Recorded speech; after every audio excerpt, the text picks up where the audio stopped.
사도 바울은 로마를 가보기를 원하고 있습니다. 거기에 복음이 전파되어 이미 예수를 믿는 사람들이 생겼다는 사실로 인하여 그는 매우 고무되어 있습니다. 로마는 당시 세계 제국의 수도였고, 또 사도 바울이 이해하고 맡은 사역이 복음이 전 인류에게 전파되는 것이었습니다. 당연히 가보고 싶죠. 그러나 여러 가지 일로 몸이 묶여서 못 가고 있는 중에 편지를 먼저 보낸 것이 로마서입니다. 그리고 그의 궁극적인 선교 목적지는 스페인입니다.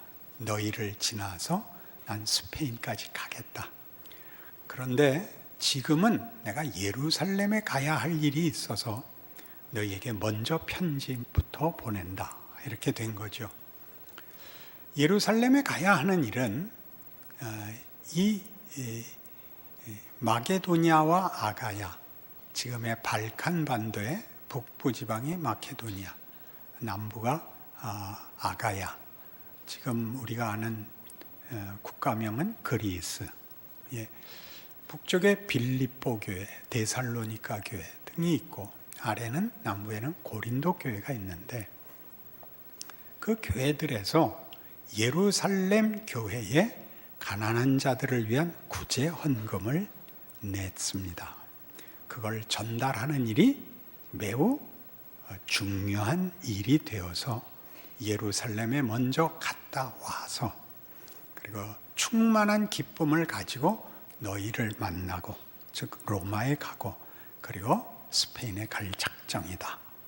그런데 내가 예루살렘에 가는 일에 너희 기도하여 그 일이 순조롭고 기쁨이 되고 은혜가 되도록 나를 위하여 기도해다오.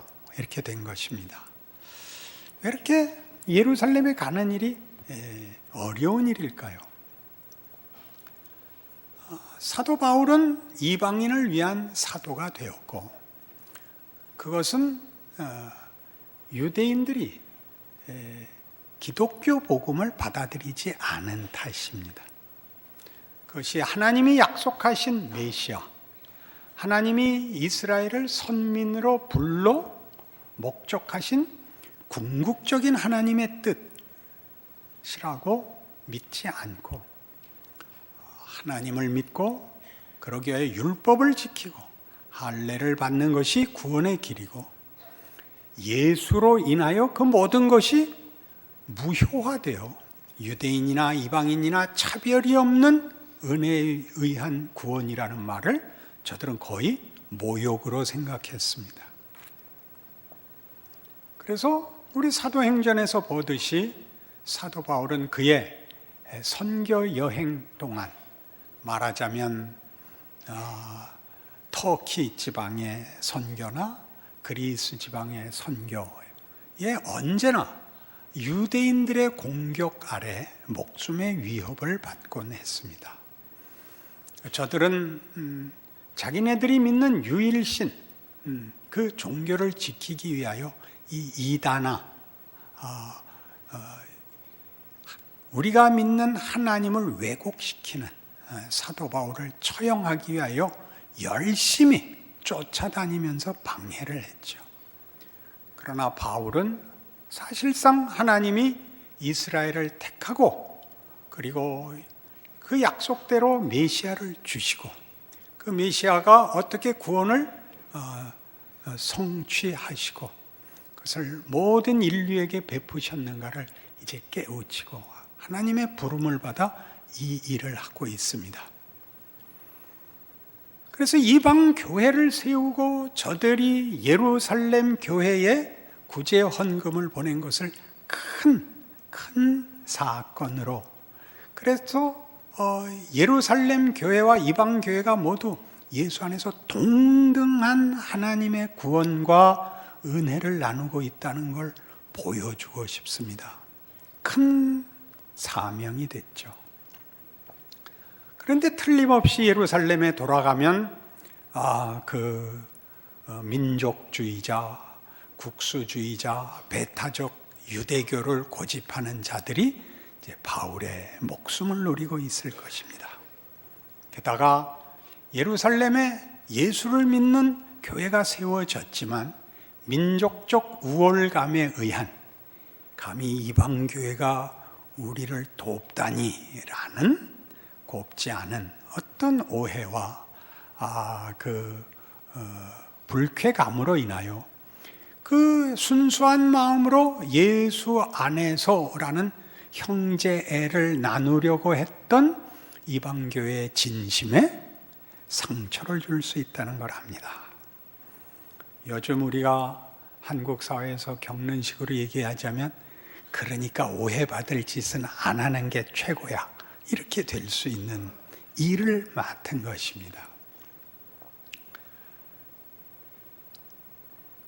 그러니 근본을 따지고 보면 결국 이 문제를 해결하려고 들면 그럼 하나님이 왜 결국 전 인류를 구원하실 것을 유대인만 따로 선민으로 택하셨을까로 질문이 거슬러 올라가게 되죠.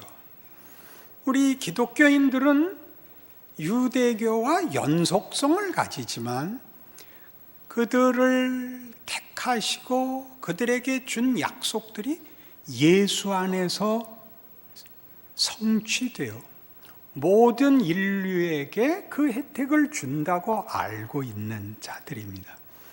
그리고 그걸 이해 못하는 유대인들에 대하여 우리는 마음으로 유대인들이 기독교인들에 대하여 가지는 배타적 폐쇄성을 기독교 2000년 동안 사실은 보이게 보이지 않게 가지고 있곤 했습니다.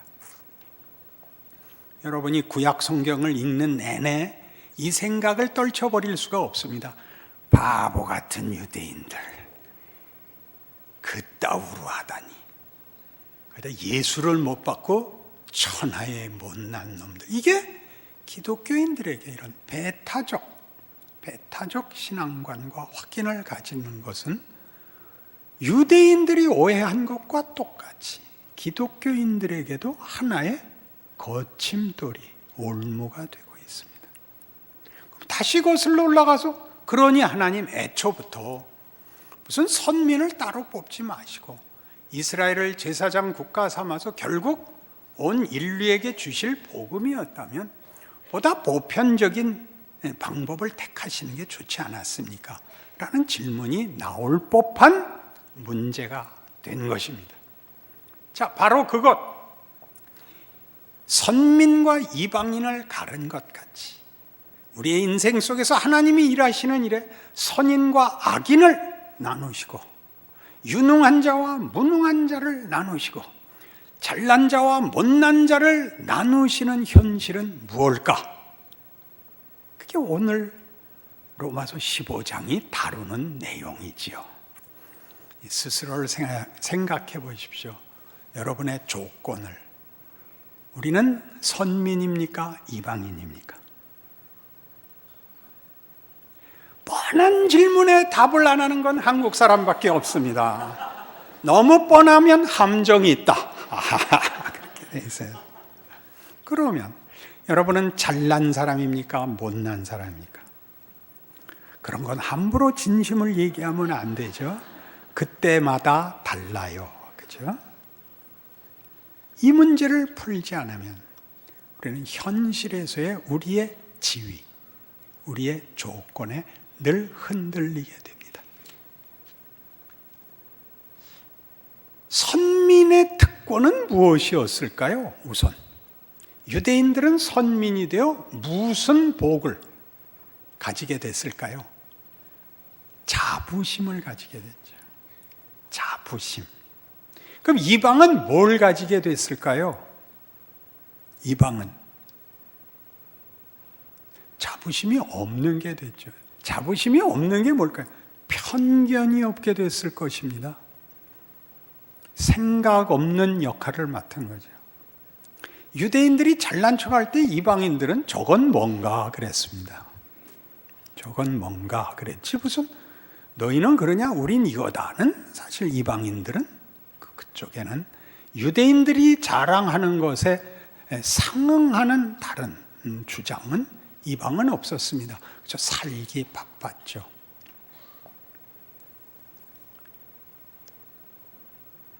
유대인들의 선민으로서의 자랑은 하나님이 무엇을 쓰기 위하여 그 자랑을 주었느냐 하면 약속의 신실한 하나님을 보이기 위해서 선민을 구별했다 그럽니다. 그것이 오늘 로마서 15장 7절 이하의 말씀입니다. 그러므로 그리스도께서 우리를 받아 하나님께 영광을 돌리심과 같이 너희도 서로 받으라. 내가 말하노니 그리스도께서 하나님의 진실하심을 위하여 할례의 추종자가 되셨으니 이는 조상들에게 주신 약속들을 견고하게 하려 했다 그럽니다. 이방에게는 안 주었던 것, 유대 사람들 이스라엘에게만 준 것, 하나님이 나타나시고 관계를 맺으시고 약속을 주셨습니다. 그들과 여러 가지 약속을 하셨습니다. 그 약속을 다 지키심으로 하나님이 신실하시다는 것을 선민이라는 혜택으로 충분히 증거로 삼으셨습니다. 그럼 이방은 뭐냐? 이어 나오는 구절입니다. 이방인들도 그 긍휼하심으로 말미암아 하나님께 영광을 돌리게 하려 하심이라 기록된 바, 그러므로 내가 열방 중에서 주께 감사하고 주의 이름을 찬송하리로다 함과 같으니라. 또 이르되 열방들아 주의 백성과 함께 즐거워하라 하였으며, 또 모든 열방들아 주를 찬양하며 모든 백성들아 그를 찬송하라 하였으며, 또 이사야가 이르되 이새의 뿔이 곧 열방을 다스리기 위하여 일어나시는 이가 있으리니 열방이 그에게 소망을 두리라 하였느니라. 선민을 구별하여 저들과 관계를 가지시고 그리하여 약속을 주사 그 약속을 지키시는 신실한 분이라는 것을 선민이라는 그런 조건으로, 선민이라는 그런 택하심으로 분명한 하나님의 분명하심을 드러내셨습니다. 그리하여 그것을 그 분명한 하나님, 신실한 하나님이 무엇을 하시려고 하느냐를 이방, 약속하지 않은, 특별하지 않은 관계 속에 마치 외면한 것 같은 자들에게 다 줌으로써 하나님이 긍휼과 자비의 무한한 하나님이라는 걸 보이셨습니다. 선민과 이방의 차별은 우리에게는 옳고 그르고 잘났고 못났고의 구별로 다가오지만, 하나님은 선민에게는 하나님의 분명하심을, 이방에게는 하나님의 무한하심을 드러내셨습니다. 어느 역을 맡고 싶으십니까? 분명한 역을 맡은 사람이 배타적 우월감 속에 있는 것은 그 사람이 못나서 그런 겁니다. 보다 넓은 은혜의 무리로서 하나님이 긍휼과 자비로 복 주신 사람이 무책임하고 게으른 것은 그 사람이 못난 것입니다. 하나님 되시는 진실하심과 무한하심, 끝없는 은혜가 이런 구별을 통하여 하나로는 분명하지 않을, 하나로는 다 담을 수 없는 것을 신적 능력으로 우리 인류에게, 역사에 분명히 보이셨다. 그게 지금 하고 싶은 얘기인 것입니다. 그러니 뭘 하라는 거죠? 그러니 네가 누구에게 도움을 받을 때, 네가 누구에게 손해를 입을 때, 네가 어떤 조건 속에서 억울할 때, 그것을, 그 조건을 없애거나 그 상대를 없애는 것으로 문제를 해결하는 식은 하나님이 일하시는 방식을 모르는 것이다. 이렇게 얘기하는 것입니다. 세잔의 사과라는 책이 있는데, 한국에 두 권의 책이 같은 제목으로 나와 있습니다. 하나는 외국인이 쓴 것이고 하나는 우리 한국 사람이 쓴 것인데, 제가 인용하는 것은 외국인이 쓴 것을 번역한 것입니다. 세잔느, 그 세잔의 사과라는 것은 세잔이라는 화가가 그 미술에 대하여 치열한 연구와 노력과 그 정성을 다 기울였기 때문에 전문적 치열함과 노력을 표하는 그 관용구 같이 세잔의 사과 그러면 전문성을 구하는 노력, 그 고급한 경지 같은 뜻이 되어 있습니다. 대단한 화가인데 자기 아내를 아주 사랑했습니다. 그래서 아내의 초상화를 17점을 남겼는데 제가 세어본 건 17점이고 더 있나 모르겠습니다. 유머 센스가 없으면 말을 알아들을 수가 없어요. 여러 점의 그 초상화를 남겼는데 하나같이 그리다 만 것 같이, 무슨 습작을 한 것 같이, 장난삼아 그린 것 같이 대강 그렸다는 사실입니다. 칙칙하고 잘생길 것 없는 표정에 자세가 부자연스럽게 어깨의 균형이라든가 팔이 놓인 자리가 다 어색하게 병원 대합실에 앉아 있는 사람같이 다 그린 것입니다. 이런 것을 사실로 그렸을 리는 당연히 없다. 이제 이게 그 책의 주제입니다. 세자는 무엇을 그려낸 것일까? 자기 안의 아름다움을 인간이 가질 수 있는 기술로는, 표상할 수 있는 것으로는 그려낼 수 없다는 걸 알아서 일부러 기술을 쓰지 않음으로써 사람들로 하여금 자기 아내가 얼마나 아름다운지를 상상으로 우리의 기대와 우리의 완성의 그 경계를 넘어가기를 바랐다고 합니다. 이게 무슨 소리일까? 시편 8편에 가면 동일한 얘기가 시편에 나옵니다. 그런 얘기가 시편에 나온다고요? 시편 8편. 여호와 우리 주여, 주의 이름이 온 땅에 어찌 그리 아름다운지요. 주의 영광이 하늘을 덮었나이다.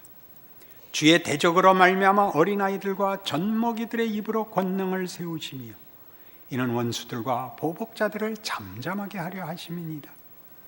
주의 손가락으로 만드신 주의 하늘과 주께서 베풀어 두신 달과 별들을 내가 보오니 사람이 무엇이기에 주께서 그를 생각하시며 인자가 무엇이기에 주께서 그를 돌보시나이까. 그를 하나님보다 조금 못하게 하시고 영화와 존귀로 관을 씌우셨나이다. 주의 손으로 만드신 것을 다스리게 하시고 만물을 그의 발 아래 두셨으니 곧 모든 소와 양과 들짐승이며 공중의 새와 바다의 물고기와 바닷길에 다니는 것이니이다. 여호와 우리 주여, 주의 이름이 온 땅에 어찌 그리 아름다운지요.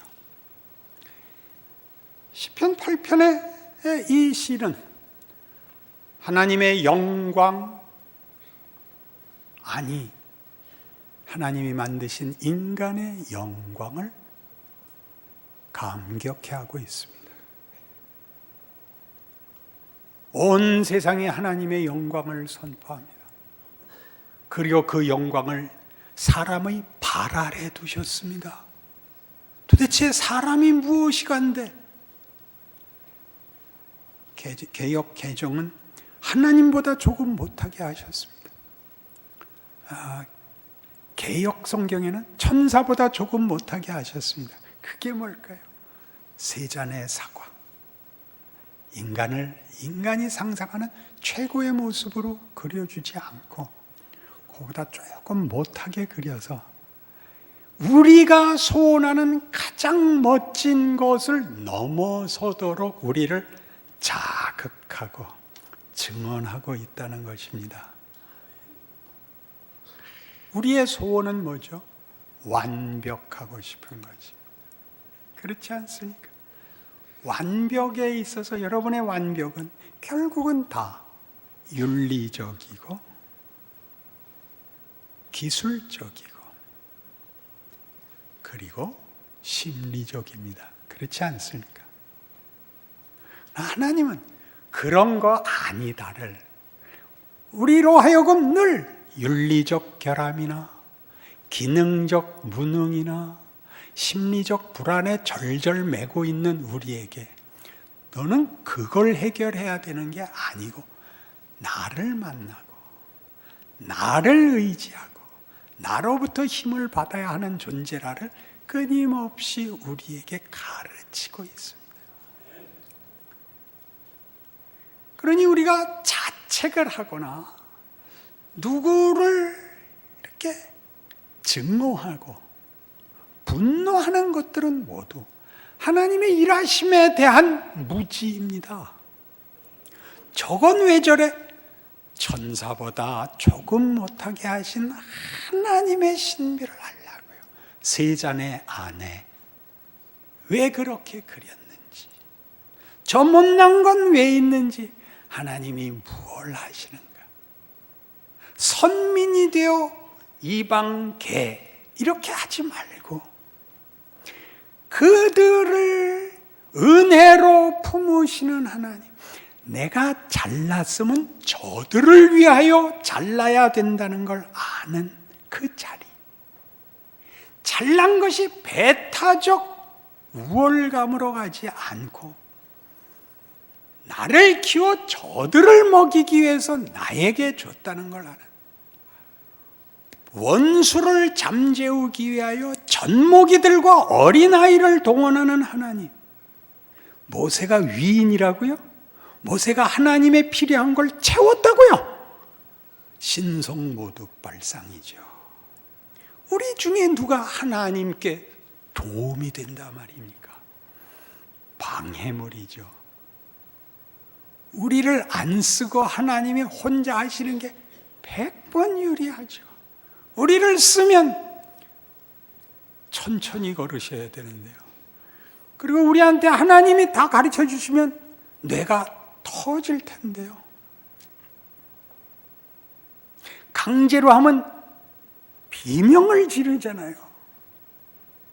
우리랑 하시죠. 우리만큼 가지고도 이길 수 있는 하나님. 하나님이 하나님을 다 드러내시지 않고 우리만큼 갖고 이기실 수 있는 하나님이다를 매일 확인하는 거죠. 난 왜 이래? 그거면 충분해. 보리떡 5개면 돼. 그러잖아요. 적을 만나면 저건 괜찮다니까 물맷돌 하나면 돼. 우린 여유가 없죠. 이 여유, 믿음이 없는 거예요. 하나님이 뭘 어떻게 하시는지 모르니까 밤낮 조건에서, 힘에서, 우위에 서고 내 마음에 들게 상대방들을 무릎 꿇리는 일로만 해결을 하자고 들죠.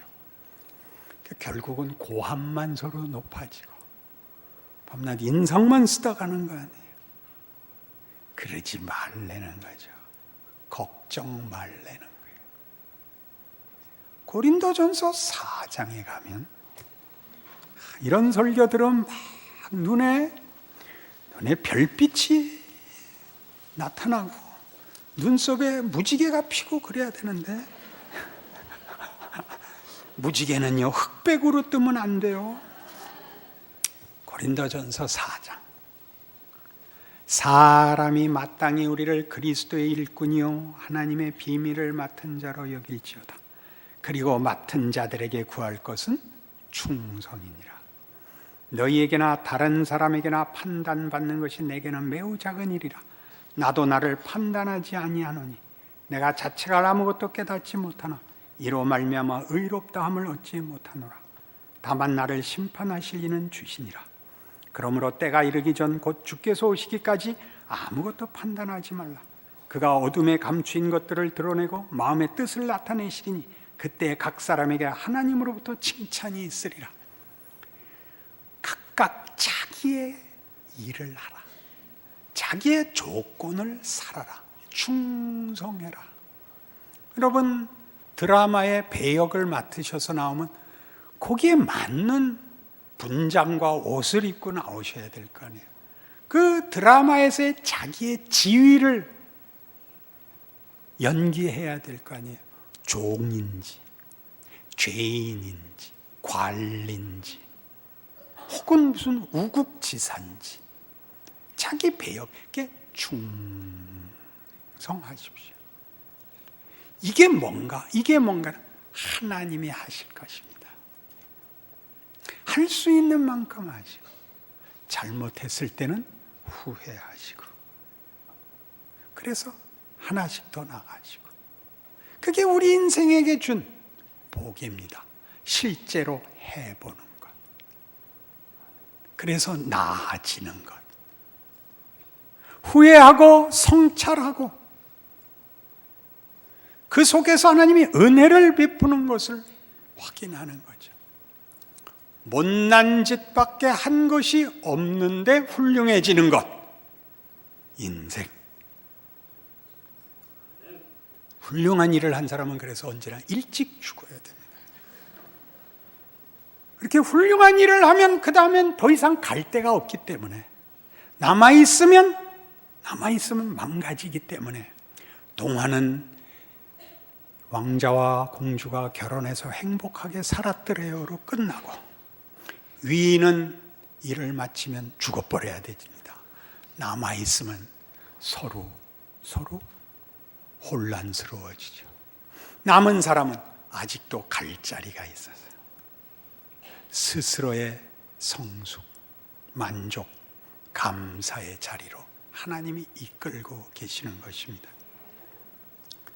그래서 고린도전서 13장에 가면 여러분 잘 아는 사랑이 무슨 얘기냐 하면 이 충성하고 남을 판단하지 않는 이 일을 사랑이라고 하는데, 사랑이 구체적으로 뭐냐? 고린도전서 13장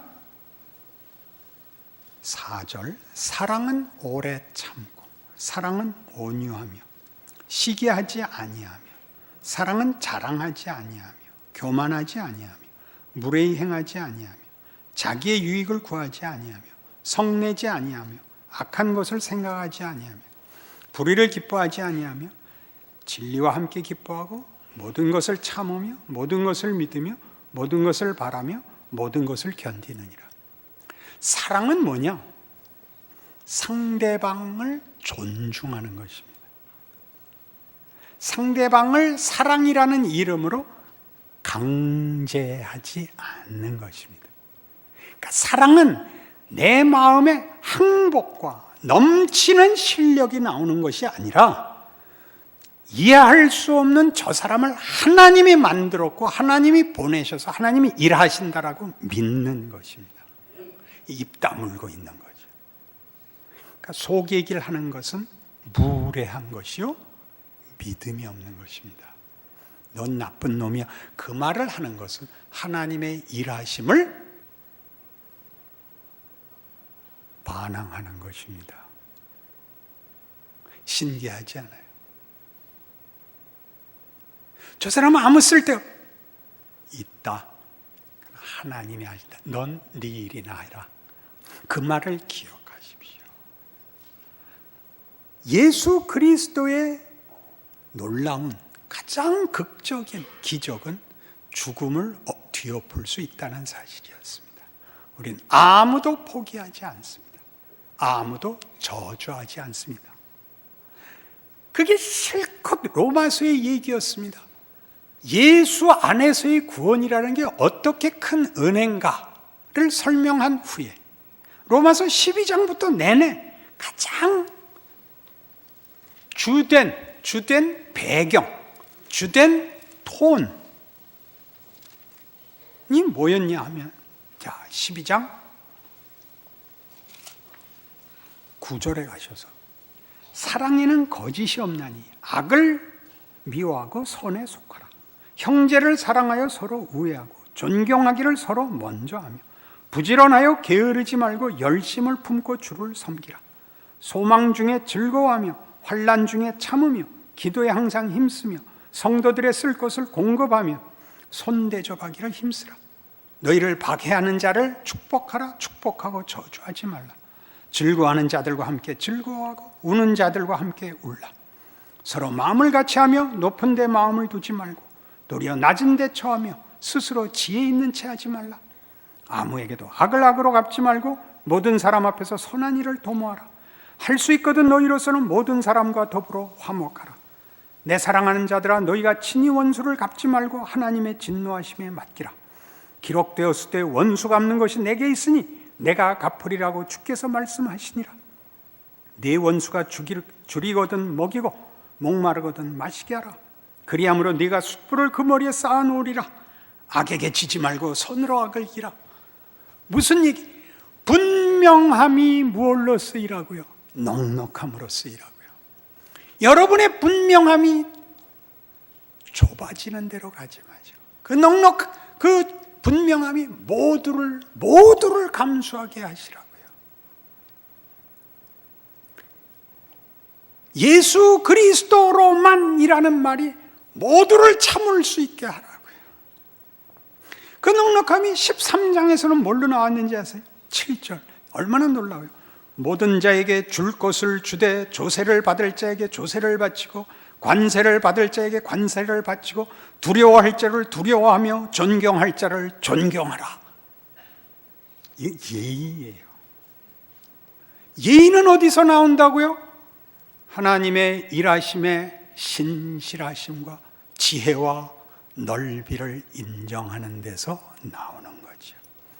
각각을 덕목으로 붙잡아서 윤리가 되면 믿음은 사라지고 그 사람의 의지와 자랑만 남습니다. 그건 기독교가 아닙니다. 하나님의 일하심을 인정하는 자의 충성, 관용, 분명함과 헌신이 나오게 되는 것입니다. 그러니 여러분 생애를 다시 살펴보십시오. 얼마나 넉넉한 지위와 운명과 조건 속에 있는지 아시겠습니까? 울어도 넉넉해야 되고 힘들어도 넉넉해야 되는 겁니다. 아이고 하나님, 내일은 조금 나은 하루를 주십시오. 오늘 충분히 울었습니다. 그런 잠자는 기도가 나오시고, 하나님 내일도 그러면 콱 죽어버릴 거예요. 그러나 내 뜻대로 마옵시고 아버지의 뜻대로 하옵소서. 그래야 되는 거예요. 그게 기독교 신앙이에요. 현실이 우리를 이기지 못해요. 하나님 손에 있으니까요. 그러니 충성하는 거예요.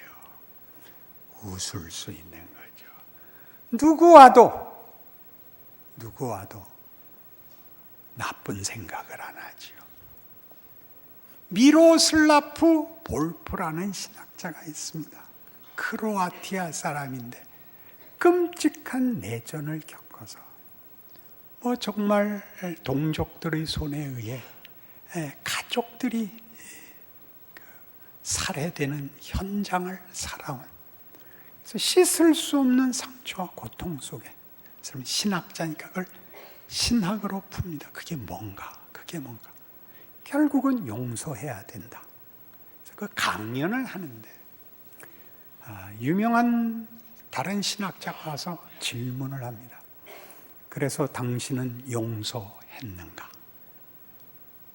그 강연은 알아먹겠는데, 그래서 당신은 용서했는가? 사람이 침묵을 지킵니다. 거듭 질문하죠. 답을 합니다. 못했습니다. 그러면 강연은 왜 이렇게 하는가? 이것이 정답이기 때문입니다. 그러면 어떻게 할 것인가? 그리로 나아가야지요. 거기에 거리가 있다는 걸 인정합니다. 그러나 방향도 없고 목적지도 모르고 다만 명분만 있는 길을 가는 것이 아니라 우리가 용서 못하는 것 우리의 실력상 선택할 수 있습니다. 용서를 못하는 건 무슨 보상을 받는가? 어떤 효과가 있는가? 그걸 겪으셔야 됩니다. 보복으로는 아무런 답이 없다는 걸 살면 배웁니다. 누구를 욕하는 것은 아무런 영혼에 유익이 없다는 것을 인생을 통해서 실컷 배웁니다. 성경이 얘기하는 용서는 우리 영혼의 답이 되고 우리의 인격과 인생을 감사케 합니다. 성경의 요구는 다만 강요가 아니라 다만 윤리와 가치가 아니라 그냥 실체하는 진리이기 때문에 성경이 권하며 요구하며 우리가 따르는 것입니다. 그 복된 인생을 사시는 여러분들 되서 이 의심 많고 고함 소리만 높은 이 시대에 열어놓은 마음을 가진 이 사람이 옆에 있으면 숨을 쉴 것 같은 사람으로 여러분의 자리를 지켜내시고 이 시대를 구원해 내십시오. 기도하십시다. 하나님 아버지 은혜를 감사합니다. 우리의 인생에 억울함과 고통과 절망과 비참함을 말씀으로 위로하십니다. 하나님이 우리에게 얼마나 많이 주실지 성경에 가득 약속이 되어 있고 그 일을 예수로 증거하셨고 우리 생애에 확인시키십니다. 그 길 걷고 있습니다.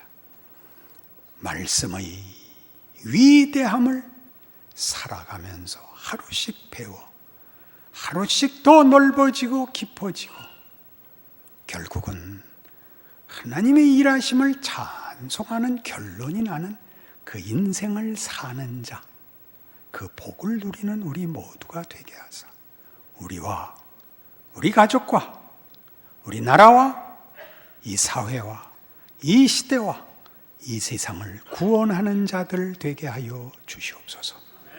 지금은 우리 주 예수 그리스도의 은혜와 우리를 사랑하사 기꺼이 우리의 아버지가 되신 우리 하나님과 우리와 늘 함께 하사 우리가 어디로 가든지 동행하시며 지키시는 성령님의 동행하심이 주의 약속과 베푸시는 은혜를 기꺼이 마음으로 받아 우리의 삶에서 순종하고 충성하고 자랑하리라 약속하고 돌아가는 심령들 위에 영원토록 함께 있을지어다.